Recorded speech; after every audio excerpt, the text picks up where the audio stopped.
Chairman of Region 6, Mr. David Armagon, addressed the closure of the 2 sugar estates in Region 6 at the RDC's statutory meeting yesterday.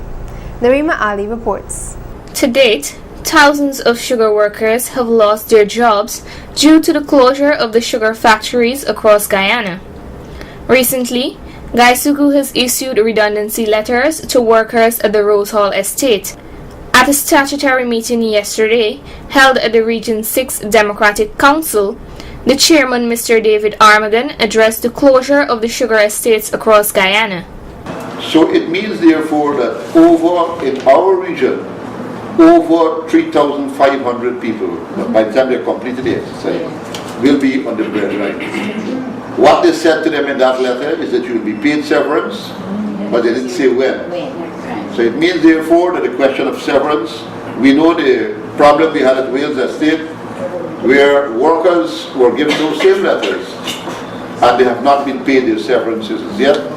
And Minister Kamrat Ramjatan is on the record as saying that when the government gets money, the government will pay the severance. We don't know when the government. So this is a really bad time for us in the region. Mr. Armagon then disclosed the decline the region will face. How much we are losing in terms of spending in the local economy here in Burby. So we expect a difficult period, because the thing is, if all it's going to affect the shop people, it's going to affect the taxi drivers, it's going to affect the restaurants, it's going to affect every area of economic life within the region. Right? Especially in the Skeleton area where there's nothing else. I mean, even in Rosal too, there's nothing else. And I would have expected that, all right, you're not making profits, but we need alternatives. If you're sending people off, you got to be able. Hearing governments all over the world, what they do is that their job is to make sure that people are happy and employed. You cannot be happy if you're not employed. You don't have money. Right? So, when you're taking all these people out of employment, you have to find an alternative. Sugar is not making profit, we know that. At some point in time, sugar will have to contract and divestment has to happen.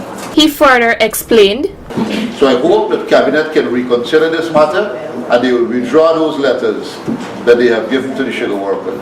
Because based on Mr. Harman's comments, he said it is going to go back to Cabinet for discussion and anything can happen there at Cabinet level. So we are hoping, for the sake of the region, for the sake of the workers that are being displaced, and for the sake of the general economy of the region, that we can have these workers reinstated, and when there's an alternative, then you have to look at the process of divestment. We're not saying don't do divestment, but do divestment when you have all these things in place.